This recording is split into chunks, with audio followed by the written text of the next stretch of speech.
What's up guys, welcome back to another Bungie Mail Sack breakdown.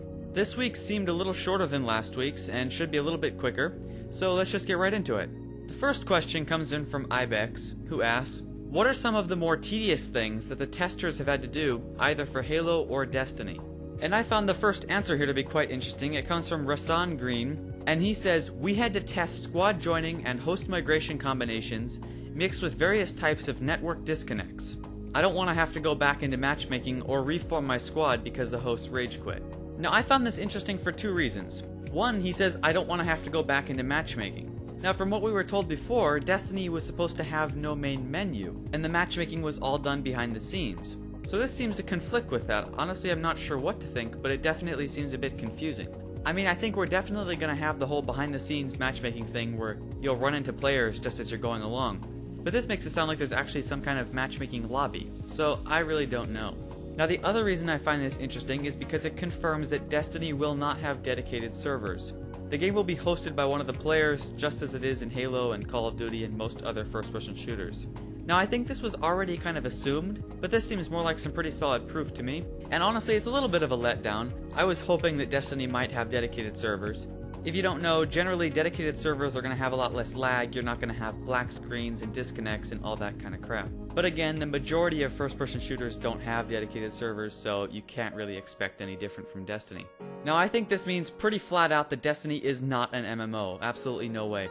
Because without dedicated servers, you're not going to get the large amount of players needed to classify it as an MMO.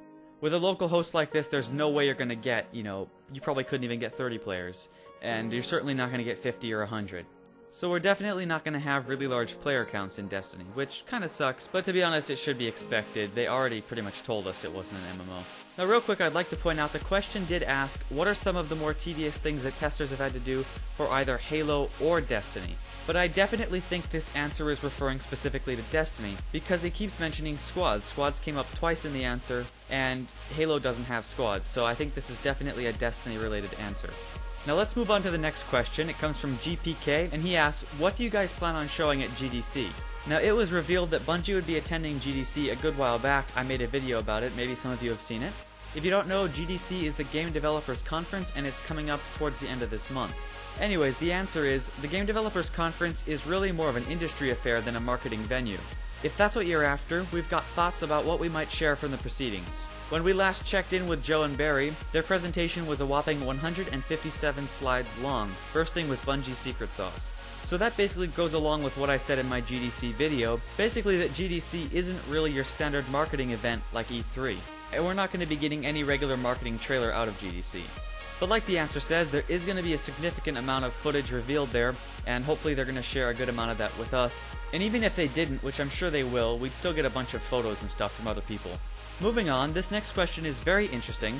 It comes from Mastasin, and he asks, in Destiny, can we play as the aliens, or are we locked into the human race? And if we are, why? What's the reason? Now the answer is, not all of the aliens in Destiny are evil, just like not all the humans are good. We've barely scratched the surface on character and customization options you'll have access to in Destiny, but we're not going to dig in any deeper today. Now obviously that's very exciting because it means we'll probably have alien allies in Destiny, and even possibly play as them. Although to be honest, I kinda doubt we're gonna be able to play as aliens, just because of the whole Traveler thing, how it saved humanity and we're the Guardians, and just the whole feeling of it. It just doesn't seem like playing as aliens would really fit. It would be cool, and if they can make it work in the story, that's awesome, but I'm not sure if they could. Now it also says that not all humans are good, so that means besides all the alien enemies, we're probably going to have to fight humans as well, which to be honest that makes perfect sense.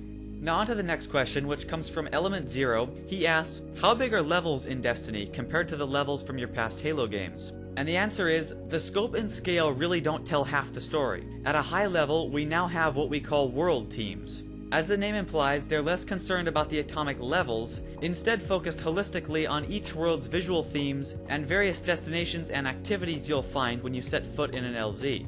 And it also goes on to say that our grand and overarching goal is to make Destiny feel like a world you visit, not just a disk in your drive.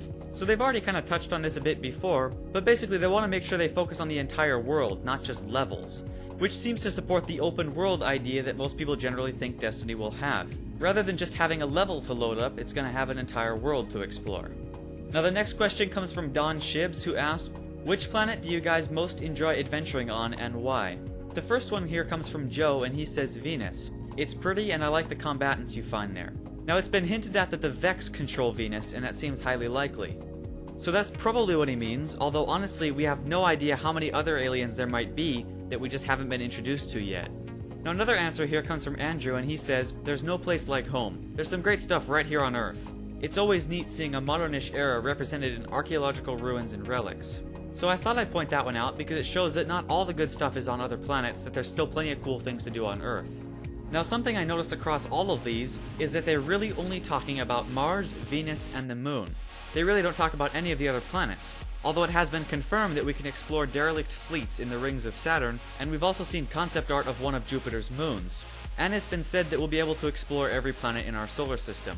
Now, it does make me wonder if Venus, Mars, and our moon are going to be like the main focus and the other planets are not as important, but probably that's not it. Chances are they're just not ready to talk about it yet, and we'll just have to wait.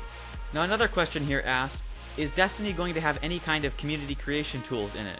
Community creation tools probably meaning stuff like Forge and really anything where the community can create stuff themselves.